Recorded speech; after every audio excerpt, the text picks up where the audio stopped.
Sanibona, phinde ngikubikelele njena namhlanje ngaleli thuba ngalomzuzu. Sibonge nje ubaba ohlala ekhaya ezulwini esasilondolozile, esasithandile, esasibekele, esasigcinile futhi esasabele ngento enkulu le ebizwa ngempilo, because there are many people njengamanje abakukhalelayo befise ngabe basanalo leli thuba lokuthi bakwazi ukuzinxusela, bakwazi ukuzisondeza kuNkulunkulu, bakwazi ukuzikhulekela, bakwazi ukuthi bafunde izwi, but abasenalo leli thuba. And thina esisanalo kumele silibonge kakhulu because sibhekene nesikhathi sokugcina lapho khona leli thuba liya ngokuya liphela, liya ngokuya lishabalala, liya ngokuya lincipha emhlabeni wonke jikelele kulesikhathi sokugcina esiphila kusona njengamanje. And let's go to isihloko nje esithi amathuluzi akhona kodwa awasetshenziswa. This is the message nje that I got ngomhla ka-12 June 2024. It's actually umyalezo especially to ibandla likaNkulunkulu, especially to amakholwa, abantu abathi bazana noNkulunkulu. So ngiphupha it was time for prayer bekusikhathi somkhuleko, and kule ndawo bengikuyona ngathi bengisentabeni kanje. So mangisentabeni and ngihamba nabazalwane, so sekumele ke siguqeke manje sekuyisikhathi sokukhuleka, kodwa bakakwenza lokho. Kunalokho baziqhubekela, bazenzela izinto abayithandayo ngesikhathi sabo nangendlela abafuna ngayo. And when the dream ended, the Lord said, banamehlo kodwa ababoni, banezindlebe kodwa abezwa, banezinyawo kodwa bahambi, banemilomo kodwa bakhulumi, banezandla kodwa abazisebenzisi. And the Lord specified kakhulu ukuthi yabona njengoba lezi zinto lezi abantu benazo be-given, be-gifted ngakho konke lokho, especially ibandla likaNkulunkulu, because uNkulunkulu uliyalezile ukuthi iziphi izikhali ezifanelekile, imaphi amathuluzi okulwa kulempi. Uthi uNkulunkulu-ke njengoba ke amakholwa, amaKristu, abazalwane abathi bazana noKristu, abathi babhabhadisiwe, abathi basindisiwe, abathi balinde ukubuya komfelethi uJesu Kristu, bengakusebenzisi konke lokho ababusise ngakho, uNkulunkulu uzobaphuca, uNkulunkulu uzokuthatha, uNkulunkulu uzoqeda ngako konke.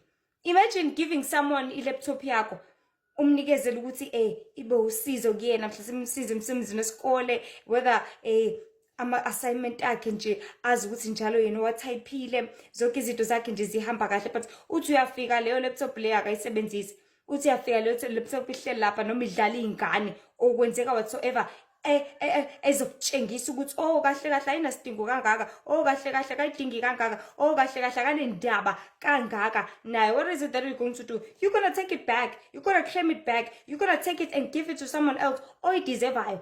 Like some bursary companies, thola uzonikeza imfundi emthemba ukuthi okay, lo uzoyisebenzisa le bursary afunde azimisele khona izophasa, aphumelele, abe something empilweni, but etholakala bursary angafunda, anga-attend amaklasi, angenzi izinto ebalekile ekumele ukuthi azenze, just so that ezokwazi ukuthi afinyelele and reach the level of success le elindeleke ukuthi ayireache. Kuzokwenzakalani metholakala ukuthi kunesemester angayiphasanga? Obviously the company will take the bursary back, ayithatha bayinikeza bani owazi kangcono ukuthi kwenziwani ngayo, owazi kangcono ukuthi yini umsebenzi wayo. So all the tools anikeziwe abazalwane, njengoba uNkulunkulu banamehlo kodwa baboni. uNkulunkulu is definitely, or is specifically speaking about eyes, spiritual eyes. Amehlo okwazi ukubona izinto zakwamoya, amehlo okwazi ukuthi iBhayibheli liyafundwa, amehlo okwazi ukubona ukuthi okay, I need to help there, amehlo okwazi ukubheka izinto ezisile, izinto ezihlanzekile. But enzana amakholwa ngamehlo awo njengamanje? Ayibukela amaphoni, azibukela othelevishini, azibukela izinto ezinengekayo, romantic movies, kuyajolwa, kufebe, zonke lezi zinto, abuka yonke uhlobo lwento elikhona emhlabeni.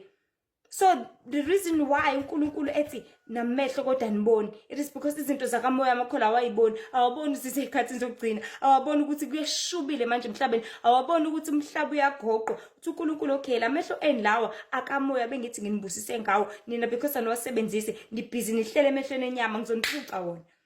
lezi zindlebe zenu ekumele ngabe nilalela ngalo izwi likaNkulunkulu. Ngikhuluma ngezindlebe zakamoya la, izindlebe zokuthi noma ulele ebusuku lizwi izwi likaNkulunkulu likhuluma nawe lithi sibanibani. You need to wake up. Njengamanje ngiyazi ukuthi u1:30 ujwayele ukukhuleka ngo3, vuka kodwa njengamanje ukhuleke, kunempi ezayo. Wena ngendlebe zakho ungakulaleli lokho, kodwa ngendlebe zakho uyalalela umaskandi, ngendlebe zakho uyalalela umculo whatsoever, ngendlebe zakho ulalela inhlebo, wena ngendlebe zakho ulalela whatever uthanda ukuyilalela, whether niyaxoxa nabangani bakho zonke izinto ezingekho right. Uthi uNkulunkulu okay, ngoba indlebe zakamoya wena awunendaba nazo. Izwi ngisho likhuluma nawe enkonzweni, wena unendaba ubhizi noFacebook, umfundisi uyashumayela, wena ubhizi nento ezowakho. Uthi uNkulunkulu ngizoniphuca indlebe zakamoya, uzongezwa lutho ehlangene noNkulunkulu.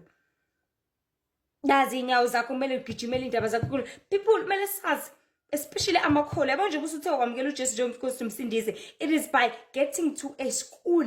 Isikole la uzofunda khona ukuthi kumele ngenzeni, kumele ngiphile kanjani. And masomamkelile, that is where you get a point la ugraduate khona. Masograduate ukwenzeni? Ukusebenza. Izinyawo zakho must be ready ukushumayela izindaba zikaNkulunkulu, but because ezakhe izinyawo wena zemsebenzini zibuye zirelaxele, ziyahamba esikoleni zibuye zirelaxele, ziyahamba ziyakamathandatliziyo zibuye zirelaxele, azizenzi izindaba zikaNkulunkulu. uNkulunkulu will take away that gift yokuthi ukwazi ukushumayela izindaba zikaNkulunkulu. So inyawo zakho ngeyisaba zinhle, ngeyisabukeka, kodwa sezizoba inyawo ezinengekayo nezingcolile ngaphambi kaNkulunkulu. Izandla zakho, you're supposed to be helping, you're supposed to be ulapha abantu ngezandla zakho, you're supposed to be doing the work of the Lord ngezandla zakho. But what are you doing? Ngezandla zakho nobhizinento zakho, mothanda ukupheka uyapheka, mothanda ukuclean uyaklina, mothanda ukudla whatever uthanda ukudla, wenza lokho uthanda ukwenza. uNkulunkulu will take those given gift abakunikeze zona ezandleni zakho ngeke usakwazi nayo ke indaba emlomeni endebeni. Indebe zakho are supposed to be praising the Lord. Indebe zakho are supposed to be worshiping uNkulunkulu. Zimele ukhuleka ngokunxusa ngaso sonke isikhathi. That is what your feet are out to do. Sorry, that is what your tongue, your voice. Izindebe zakho kumele abezenza lokho, kodwa zenzani indebe zabantu zidla ingulube.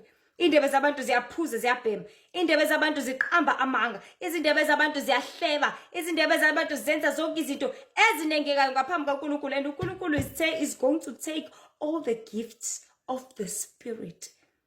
Uzowathatha wonke because abantu abakusebenzisi. Bantu baNkulunkulu menihleze nazi ukuthi awushumayeli ngoba nakuyithandela umoya kaNkulunkulu kupha amandla ukuthi uhambe ushumayela indaba zikaNkulunkulu, because uhamba ukhathala wena umuntu. Kodwa uNkulunkulu libe likunike drive, linike drive. Ukukhuleka akuyona into elula ukuthi ukhuleke for long hours, i-hour likhulu. But uNkulunkulu is the one that gives you the gift by instilling spiritually, afake kumoya wakho, alibele kutshela ukuthi ithi manje ungadeli ungakhathali. But because people are not using those gifts, all those gifts, uNkulunkulu is going to claim them back, is going to take them back. Uzobe usuyifanela nje nabanye abantu, uzobe usuwenza noma yini isono sobe sesilula ukuthi usenze. Why? Because spiritually when awuzange ube intended ukuthi wenze konke uNkulunkulu akade kubusise ngakho makholo.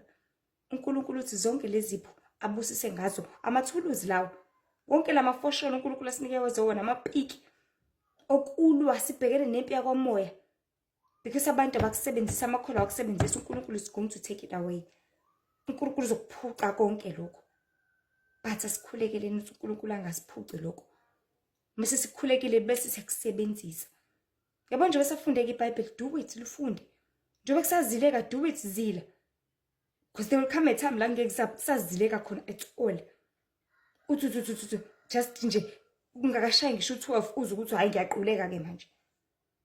So izipho zakwamoya uNkulunkulu nje besasibusisile ngazo, usibusisela ukuthi sizisebenzise, usibusisela ukuthi senze something ngazo, growing spiritually, doing everything for the Lord.